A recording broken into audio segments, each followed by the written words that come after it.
औज़ुबिल्लाहिमिनश्शैतानिर्रजीम बिस्मिल्लाहिर्रहमानिर्रहीम। ज़ैनशी के तशरीफ़ फरमा हमारे मोहन राव साहब उम्मीदवार हल्के Secunderabad member of parliament, James Sikandar साहब उम्मीदवार हल्के असेंबली सिकंदराबाद, अजहर खान साहब, नदीमुल्लाह अफजली साहब, कादर भाई और दीगर कायदीन मजलिस, नौजवान साथियों, मोहतरम बुजुर्गों और मासूम बच्चों, अस्सलाम वालेकुम रहमतुल्लाहि व बरकातहू। आज की ये हसीन शाम आप तमाम हजरात को मुबारक। मैं गुजारिश कर रहा हूँ जो हजरात गेट के पास खड़े हुए हैं, मेहरबानी फरमाकर अंदर आकर बैठ जाइए। बहुत सारे कुर्सियाँ इंतज़ार कर रहे हैं। तो मेरे नौजवान साथियों, आज की ये हसीन शाम और ये मुबारक महफिल आप तमाम हजरात को मुबारक। नौजवानों, ये आज का दिन बरसों के बाद आया है। कुल हिंद मजलिस इत्तेहादुल मुस्लिमीन की सरपरस्ती के लिए यहाँ की आवाम, सिकंदराबाद हल्के की आवाम सालों से इंतज़ार करी है और सालों से जिद्दोजहद करी है और सालों से दुआएं मांगी है कि आखिर वो दिन कब आएगा, हल्के सिकंदराबाद में कुल हिंद मजलिस इत्तेहादुल मुस्लिमीन के कदम कब पड़ेंगे। तो नौजवानों, ऊपर वाला ने आपकी वो दुआ सुन लिया है। आज मजलिस इत्तेहादुल मुस्लिमीन ने खुद लगाई है आपके इलाके में। अब देखना यह है कि सिकंदराबाद की आवाम को कितना जोश है, कितना जज्बा है और कितनी जुस्तजू है कि यहाँ के उम्मीदवारों को भारी अक्सरियत से जिता सकते हैं या नहीं जिता सकते। फैसला आपके हाथ में। इतना तो मुझे यकीन है कि ये नौजवान जो बैठे हुए हैं कुछ ना कुछ तो करने वाले हैं और कुछ ना कुछ में मेंबर ऑफ पार्लियामेंट तो यूं निकल जाएगा। जब मेंबर ऑफ पार्लियामेंट जीत जाएंगे तो असेंबली हल्के के सिकंदराबाद के जेम्स सिकंदर साहब पे कुछ ही मत। तो आप लोगों का फर्ज बनता है कि आपकी अपनी महबूब जमात जो सालों से आपने इंतजार किया और सालों से तवील इंतजार के बाद आज आपके इलाके में आई है और आपका हमारा फर्ज बनता है, चाहे कुछ भी हो जाए, जो भी करना पड़े, मगर ये 10 दिन के अंदर हम कुछ ऐसा काम करेंगे, इत्तेहाद का कुछ ऐसा कारनामा करेंगे कि मजलिस इत्तेहादुल मुस्लिमीन को जिता बगैर जब तक कोई दूसरा काम नहीं करेंगे।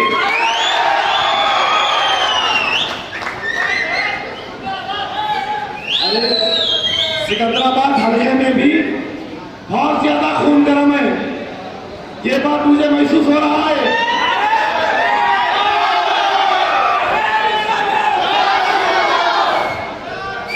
और ये खून की गर्मी जो है आप लोगों को 30 तारीख तक दिखाना है।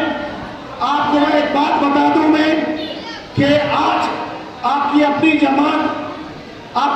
जमात का नजरिया और आपकी अपनी जमात की पॉलिसीज मजलिस इत्तेहादुल मुस्लिमीन और दलित भाई और मजलिस इत्तेहादुल मुस्लिमीन और क्रिश्चियन भाई, मजलिस इत्तेहादुल मुस्लिमीन और ST BC ये अलग नहीं है। आज हमारी जमात में सब तबके मिलकर है। जितने हिंदुस्तान में दिलजले हैं, जितने हिंदुस्तान में दिलजले हैं, जितने हिंदुस्तान में 65 बरस से मुसीबत उठाए हैं, 65 बरस से इख्तिदार जिनके हाथों में है, उनसे हमको तकलीफ पहुंचे। आज पूरे दिन के लिए जमा हुए और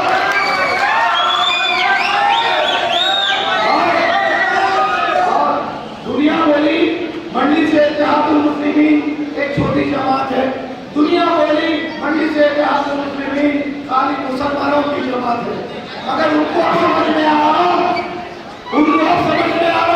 कुल हिंद मजलिस इत्तेहादुल मुस्लिमीन की क़यादत जब पहला महल बने आपकी अपनी जमात में, जब पहला महल बना आलम मंदिर पहुंचे, आपको सारा मेहनत ने जय बनाकर बुलाया। ये सत्यनारायण की सबसे बड़ी दलील है। उसके बाद दूसरी बार मेरा इत्तेफाक हुआ तो डी सत्यनारायण को बनाया, फिर तीसरी बार मेरे बड़ा में इत्तेफाक हुआ तो प्रकाश गौड़ को बनाया। अरे मंडली से सेक्युलर जमा शुरू से अगर यहाँ के लोगों को तकलीफ करने के लिए और अपनी कुर्सी को पाके रखने के लिए हर जमातों को बदनाम करना, हर जमाते में नुक्स निकालना, ये इनकी फितरत बन गई है। अगर आज तमाम हजरात को मालूम हो गया कि मंडी से इत्तेहादुल मुस्लिमीन सिर्फ मुसलमानों की जमात नहीं रही, मंडी से इत्तेहादुल मुस्लिमीन दलित भाइयों की भी जमात है, क्रिश्चियन भाइयों की भी जमात है। तमाम पिछले तबका मजलिस में आज ऐसे मिल रहे जैसे दो भटके हुए महबूब और साजन एक दूसरे से संगम करते हैं।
से एक क्रिश्चियन भाई को उम्मीदवार बनाया। बताओ कांग्रेसियों 119 इलाके में तेलंगाना के और आंध्रा के दोनों मिला के 294 सीटों में तुम कितने दलित भाइयों को जीत दिए? मैं सवाल कर रहा हूँ आप लोगों से। आप भी पढ़े लिखे लोग हैं, आप भी समझ रखने वाले हैं और एक ऐसा मोबाइल रखने वाले हैं जिसके अंदर सारी दुनिया है, व्हाट्सएप, फेसबुक, यूट्यूब सब है। और आज किसी का जुर्म किसी से छुप नहीं सकता। पता मैं सवाल कर रहा हूँ कांग्रेसियों, 294 सीटों में तेलंगाना और आंध्र प्रदेश में कितने मुसलमान भाइयों को सीट दिए, कितने दलित भाइयों को सीट दिए, कितने क्रिश्चियन भाइयों को टिकट दिए और हम दोनों ने फिरका परस्त जमात। अरे हम फिरका परस्त नहीं है, हम खौफ परस्त है, इंसानियत परस्त है, सलाहियत परस्त है, दूरंदेश परस्त है। और हमारे में जो जज्बा है, हमारे में जो जज्बा है, आप तमाम लोग इधर है या पीछे है? पुरानी बात है, तस्वीर सामने है, पीछे गुजरा हुआ कल है। तो गुजरे हुए कल को छोड़ो, आने वाला कल देखो। ये मंडी से इत्तेहादुल मुस्लिमीन आने वाला कल है। जो हो गया, अनजान भी गए, सुधार भी गए, अब रहने वाले जेब से मोहन भाई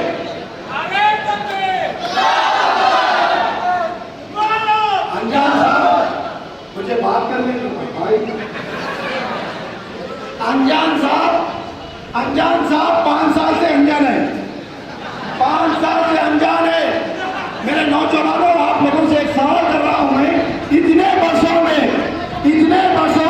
जितने हजरात यहाँ बैठे हुए हैं, आपके अपने मेंबर ऑफ पार्लियामेंट को क्या किसी ने फोन किया ये 5 सालों में?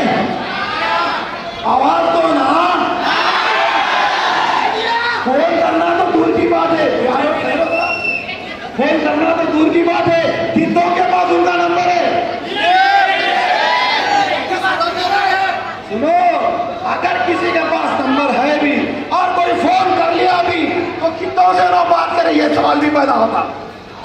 ना किसी के पास उनका नंबर, ना कोई उनसे फोन करे, ना फोन करे तो ना फोन उठाए नहीं और बात भी नहीं की। और मैं ये यकीन से बोल सकता हूँ, आपके अपने महबूब खायद नकीब मिल्लत बैरिस्टर असदुद्दीन अवैसी साहब के पास जो मोबाइल है, वो मोबाइल का नंबर हैदराबाद की और ग्रेटर हैदराबाद की 2 करोड़ आवाम के पास उनका नंबर है। 2 करोड़ आवाम के पास नकीब मिल्लत का नंबर है। इससे बड़ी दलील क्या दूं मैं आपको? और आज हैदराबाद और ना सिर्फ हैदराबाद बल्कि रियासत तेलंगाना, रियासत आंध्र प्रदेश, मध्य प्रदेश, आसाम, बिहार, कर्नाटक, महाराष्ट्र, ये कई रियासतों में आपके महबूब खान का नंबर है। और 24 आवर्स में से 18 आवर्स 2 बेल पे फोन उठता है।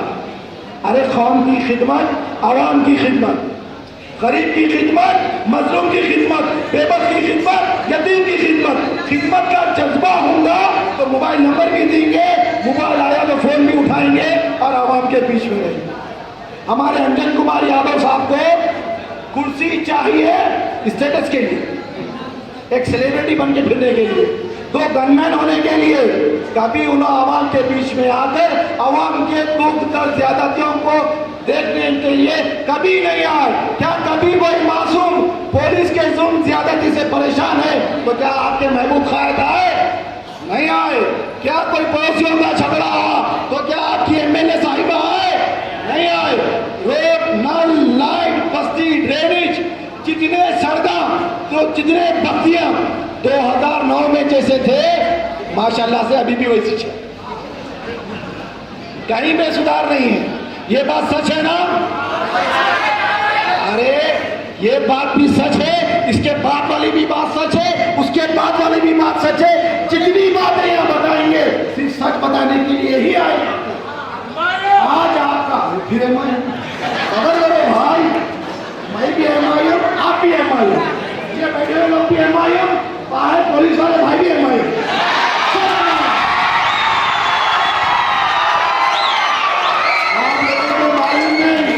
आप लोगों को मालूम नहीं, जहां एमआईएम खत्म रखती तो एमआईएम भी रहते।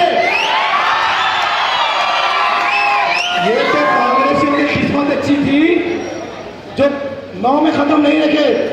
9 में अगर पूरी तरीके से खत्म रखते तो आज वो रहते नहीं थे यहाँ पर। मगर अब 14 में मजलिस इत्तेहादुल मुस्लिमीन ने एक ऐसा पक्का फैसला करी है और आवाम की बेचैनी, आवाम की दर्द, आवाम की मोहब्बत। सुबह की बात है, नौजवानों गौर से सुनो, सुबह की बात है, कुछ जर्नलिस्ट अपने प्रोजेक्ट को सर्वे करने के लिए पॉलिटिकल पार्टियों के ऊपर जितने जमाते हैं पूरे जमातों के ऊपर सर्वे करने के लिए एक प्रोजेक्ट रिपोर्ट बना रहे थे। तो उनका कहना है, गौर से सुनो मेरी बात नौजवानों, उनका कहना है हिंदुस्तान में जितने पॉलिटिकल पार्टीज है और हिंदुस्तान की जितनी आवाम है, कोई आवाम में इतनी बेचैनी नहीं देखे जो सिकंदराबाद की आवाम मजलिस के लिए इतनी बेचैनी। ये मेरी बात नहीं है, फेसबुक पर जाकर देखो, ये मेरी बात नहीं है। दिव्या शर्मा बोल रहे हैं, उन्होंने अपनी रिपोर्ट बनाकर कि सिकंदराबाद हल्के की आवाम को जितनी बेचैनी है, जितनी मोहब्बत है, जितनी तलब है, जितनी आरज़ू है मंजिल को कायम करने की, पूरे हिंदुस्तान में किसी भी जमात के लिए आवाम में इतनी बेचैनी नहीं देखा। बिल्कुल सही है। अब दिखाओ अपना जज्बा, दिखाओ अपनी ताकत। 9 रोज रह गए, 9 सिर्फ 9 रोज रह गए। आप तमाम लोगों का इतिहास, आप तमाम लोगों की इंशाअल्लाह ताला यहाँ से मेंबर ऑफ पार्लियामेंट भी आएंगे और हमारे एमएलए साहब भी यहाँ से बनेंगे, जेम्स सिग्नेचर साहब।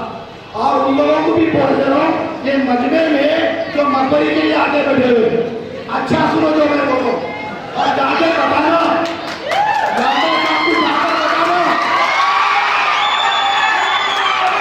यादव साहब को जाकर बताना और मैडम को भी जाकर बताना।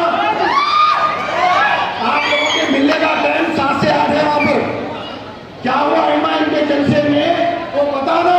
ये बोलना जाकर एमआईएम के जलसे के लिए आवाम में इतनी तरफ है, इतनी बेचैनी है, इतनी जुस्तजू है, ये बात क्या आप बोल देना चाहते? अरे आज मुल्क के हालात किस तरीके से बदल रहे हैं, नई नई सियासी जमातें आ रही है, हर सियासी जमात का और हर मुल्क में बदलने वाले हालात का ये इशारा दे रहा है नौजवानों, दलित भाई मुसलमान भाई आपस में मिल जाओ, इतिहास में रहो। अगर जिस दिन ये दलित भाई का और मियाँ भाई का, क्रिश्चियन भाई का इतिहास पक्का हो गया तो समझो ये बीजेपी और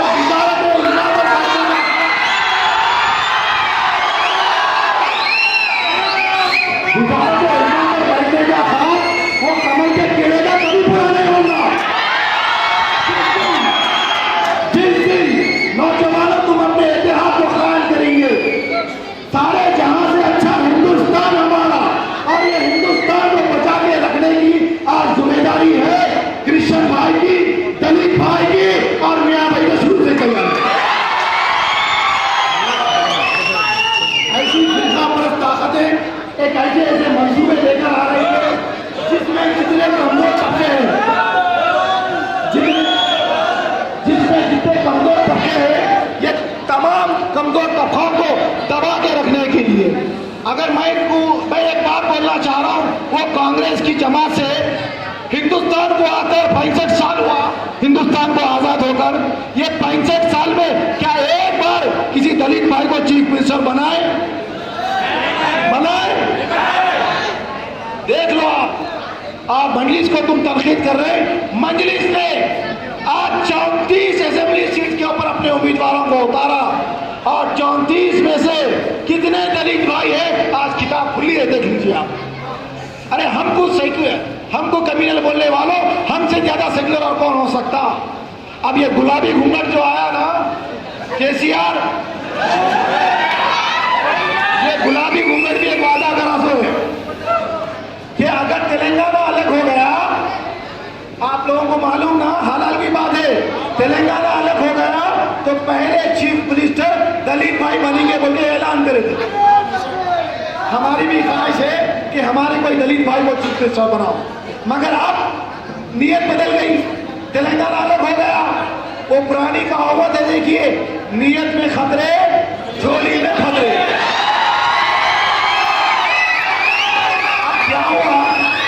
बोलने को तो बोल दिए, अपना मैनिफेस्टो बना दिए कि तेलंगाना अलग हो गया तो पहला चीफ मिनिस्टर दलित भाई बनेगा बोलकर, और अब बोल रहे हैं तेलंगाना बनने के बाद 10 साल तक कोई मजबूत चीफ मिनिस्टर की जरूरत है, अभी दलित भाई को नहीं दे सकते। कहते शर्म आनी चाहिए तुमको, तुम गुलाबी घूंघट। अरे अपनी जबान में रहो। अगर कोई मजबूत चीफ मिनिस्टर माइनॉरिटी में देख रहे हैं तो मेरे सदर गोत्र भी बहुत मजबूत है।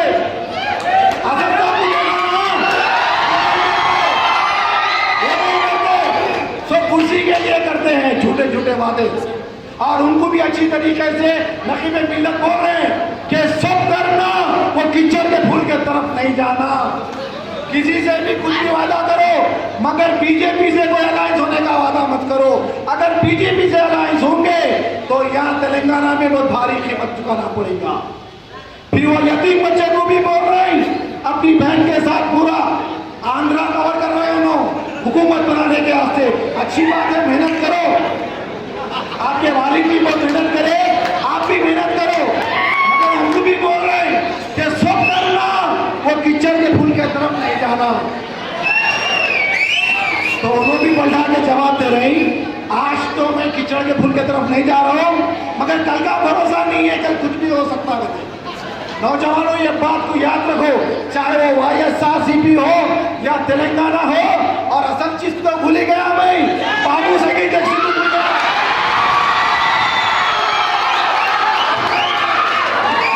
ये बाबू सगी टैक्सी को सुनो अभी इतना गर्मी नहीं हुआ, सुनो। उनको 2004 में मरहूम कायद सालार मिल्लत बोल दिए थे, चंद्रबाबू नायडू साहब सब करना, बीजेपी से अलायंस नहीं करना, मगर हिमाकत करे 5 साल के वक्त 5 साल के से हुकूमत से हाथ धोए। अरे वो दौर में, वो पीरियड में वो बात अलायंस करे जो वक्त गुजरात चल रहा था। एहसान कुरैशी की मौत और उनके घर वालों की बिलबिलाहट, गुजरात के फसादात हम नहीं भूल सकते, हजारों की लाशों का मंजर नहीं भूल सकते, वो मासूम बच्चों की जली हुई लाशें नहीं भूल सकते, वो बेबस औरतें अपनी इज्जत को बचाकर भाग रहे थे, वो मंजर नहीं भूल सकते। गुजरात को आज भूल जाओ बोल रहे, गुजरात के फसादात को भूल जाओ बोल रहे नरेंद्र मोदी, हम कभी गुजरात को नहीं भूल सकते, मुजफ्फरनगर को कभी नहीं भूल सकते, जो मासूम बच्चे बेबस भूख की हालत में मारे गए, जिंदा जला दिए गए, वो मंजरों को कभी नहीं भूल सकते। सर्दी की हालत में सही हजरात सर्दी से अकड़ कर मर गए, मगर हुकूमत से उनको एक ब्लैंकेट तक नहीं मिली, वो मंजरों को नहीं भूल सकते। इंसानियत दम तो नहीं थी वो वक्त में, चंद्रबाबू नायडू गुजरात में नरेंद्र मोदी से अलायंस करते हैं, उनको समझा दिए थे कि गुजरात में ऐसे फसादात में आज अक़लियतों का भरोसा नहीं है बीजेपी के ऊपर।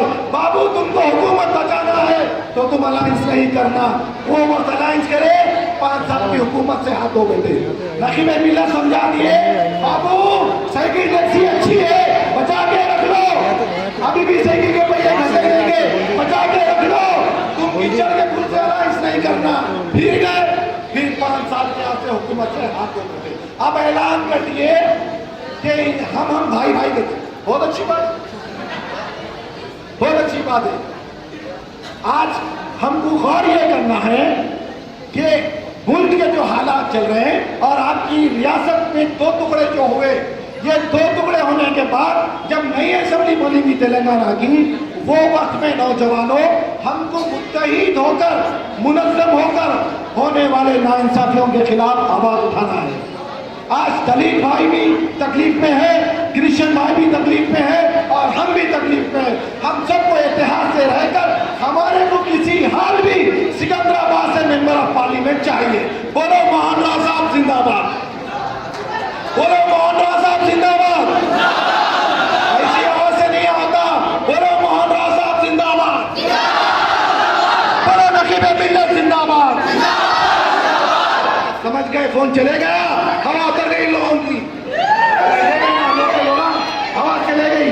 बोले कि भाई मोहन राव साहब जिंदाबाद बोले तो 2000 आदमी जिंदाबाद बोले। अब ये 2000 आदमी नहीं है, 20,000 आदमी है।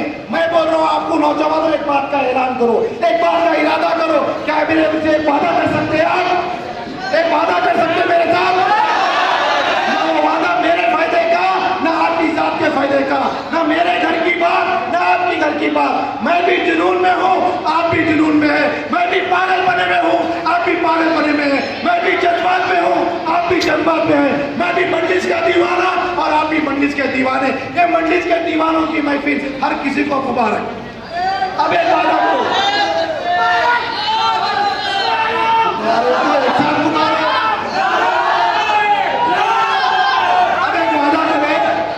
दिन बचे हुए हैं, 9 दिन बचे हुए हैं, जितने हजरात यहाँ बैठे हुए हैं, आप मेरे से वादा कर रहे हैं, अब ये वादा क्या है? एक नौजवान जो 18 साल के ऊपर है, 100 वोटर्स को तैयार करना, 100 घरों में जाकर कैंपेनिंग करना, बोलना कि हमें member of parliament Mohan Rao साहब और एमएलए जेम्स सिल्वस्टन, ये आपकी अपनी महबूब जमात 65 साल के इंतजार के बाद अपने इलाके में आई, आप वोट एमआईएम को दे लो। इतना बोलो, इतना बोलो। एमआईएम को तो इतनी बरकत वाला नाम है, इमीडिएट कर बोलेंगे। जिसके दिल में ईमान है उन्होंने तो नहीं बोल के नहीं बोल सकता। ये यकीन है, आपका काम है बेल मारना, जाना और ये पैगाम को आम करना और बोलना सिकंदराबाद की आवाम बेचैन है जमात को लाने के लिए, मंडित को लाने के लिए, जेम्स हिलोर साहब को लाने के लिए और मोहन राव साहब को लाने के लिए। अगर आप 100 घरों में काम कर लीजिए, किसी को बताने के लिए काम करने की जरूरत नहीं है। अपना दिल मुतमईन होना, ये अपनी जमात है, ये मेरी जमात है। सालों के इंतजार के बाद ये जमात आई है और